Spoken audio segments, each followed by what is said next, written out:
And there was given unto him a mouth speaking great things and blasphemies, and power was given unto him to continue 42 months.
I would like, if I may, to take you on a strange journey.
in the lower spatial frequencies.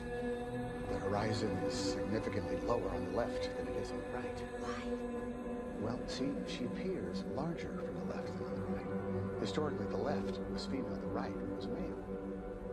The sacred feminine.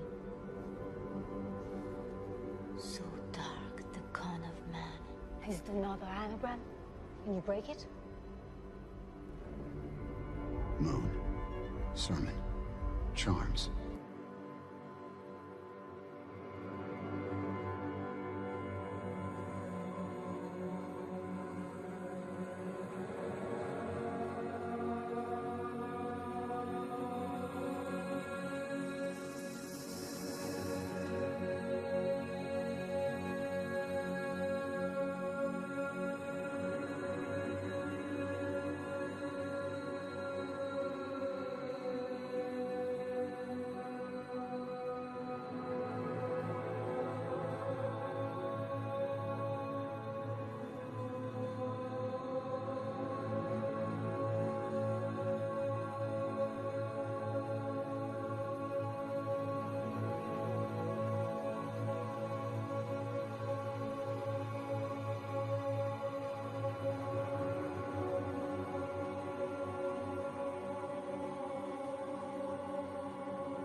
This is the original icon for male. It's a rudimentary phallus. Quite to the point. Yes, indeed. It's known as the blade. It represents aggression and manhood. It's a symbol still used today in modern military uniform. Now, as you would imagine, the female symbol is its exact opposite. This is called a chalice. The chalice resembles a cup or vessel, or more importantly, the shape of a woman's womb. It is quite literally this ancient symbol of womanhood. And in this case, a woman who carried a secret so powerful that if revealed, it would devastate the very foundations of Christianity. You're saying the Holy Grail is a person? A woman?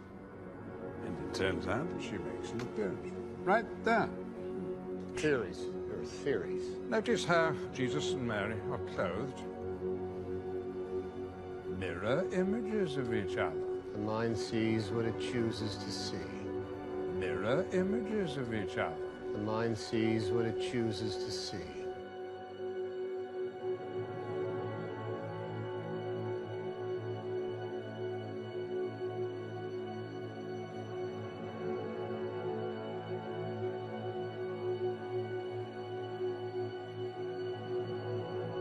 Mirror images of each other. The mind sees what it chooses to see. Now, my dear, the word in French for Holy Grail, Le Saint Graal. the Middle English Sangria of the original Arthurian legend. Now, as two words. Can you translate for our friend? Sang Real, it means royal blood. Witness the greatest cover-up in human history.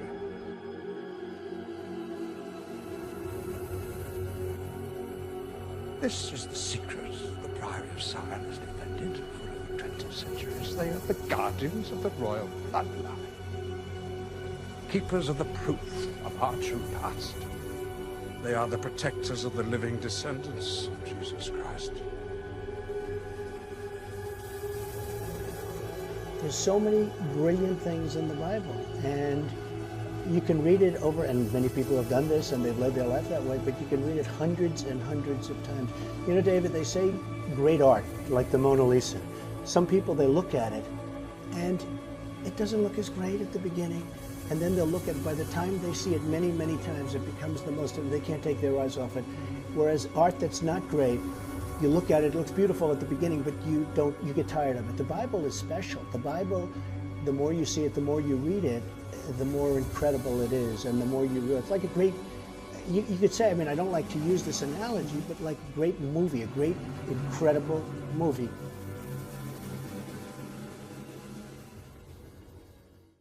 Ma, where are you? Oh, here I am. You home? Home, I'm leaving. I've been here all the way. Let me look at you and you look What do you think? I look good. You look wonderful. Listen, just be careful. Congratulations. I wish you lots of luck. I love you. Don't paint any more religious pictures, please. Be careful. God be with you. Irma, don't paint any more religious pictures, Be please. careful. God be with you. Irma, don't paint any more religious pictures, Be please. careful. God be with you. Irma, don't paint any more religious pictures, Be please. careful. God be with you. Irma, don't paint any more religious pictures, Be please. careful. God be with you. Irma, I'm the hand of Mona Lisa's skirt. I'm a surprise, Kevin. They don't see me coming. That's what you're missing. Then his other hand went up inside my skirt. You know, I could say, they'd say you don't cure, as an example, child molester. You don't cure these people. You don't cure a child molester. There's no cure for it. Pathological, there's no cure for that. Somebody I want you to meet. Kevin and Marianne Lomax. This is Senator Alphonse D'Amato. Ambassador Charles Gagano. In case you didn't know, these are the Republicans of New York. You know, Barjoon always overstates things. Donald Trump was supposed to be here tonight, but he had a business emergency. Probably Mark Zuckerman. In case you didn't know, these are the Republicans of New York. You know, Barjoon always overstates things. Donald Trump was supposed to be here tonight, but he had a business emergency. Probably Mark Zuckerman. Mr. Murdo? You're on. Mr. Murdo? For God's sake, man.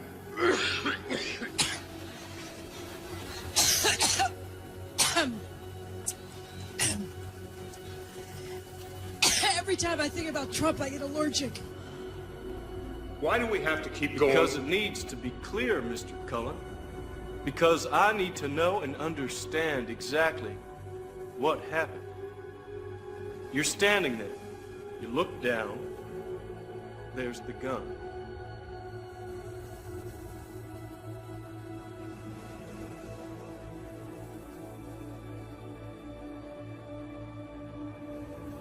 You kneel down to pick it up? You work late, you come home, you walk in, everybody's dead. It's not something you planned for. Stop. Back up. Two prints by the gun. Right hand, right knee. Right knee. We have been over this. I'm trying to picture it. I'm trying to picture it. Your hand came from inside and underneath. I'm the hand of Mona Lisa's skirt. I'm a surprise, Kevin. They don't see me coming. That's what you're missing. And I'm talking to my friend who I'm sitting to and across from on my left side. I'm very clear on this. This is the vivid part for me. So the person on my right, who unbeknownst to me at that time was Donald Trump, put their hand up my skirt. Your hand came from inside and underneath. I'm the hand of Mona Lisa's skirt. You ever ask God for forgiveness? That's a tough question. I don't think in terms of, I'm a religious person. Shockingly, because people are so shocked when they find this out. I'm Protestant, I'm Presbyterian, and I go to church and I love God and I love my church. And Norman Vincent Peale, the great Norman Vincent Peale was my pastor. The power of positive thinking. Everybody's heard of Norman Vincent Peale. He was so great. He would give a sermon you never wanted to leave. Sometimes we have sermons, and every once in a while we think about leaving a little early, right, even though we're Christian. Dr. Norman Vincent Peale, Frank, would give a sermon. I'm telling you, I still remember his sermons. It was unbelievable. And what he would do is he'd bring real-life situations, modern-day situations, into the sermon. And you could listen to him all day long. When you left the church, you were disappointed that it was over. He was the greatest guy. And then, you know, he passed away, but he was a great, he wrote The Power of Positive Thinking, which is a great book. But have you ever asked God for forgiveness?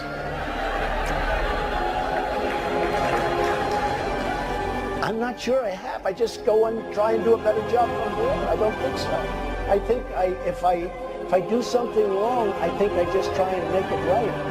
I don't bring God into that picture. I don't. Now, when I take, you know, when we go in church and when I drink my little wine, which is about the only wine I drink, and have my little cracker, I guess that's a form of asking for forgiveness. And I do that as often as possible because I feel cleansed.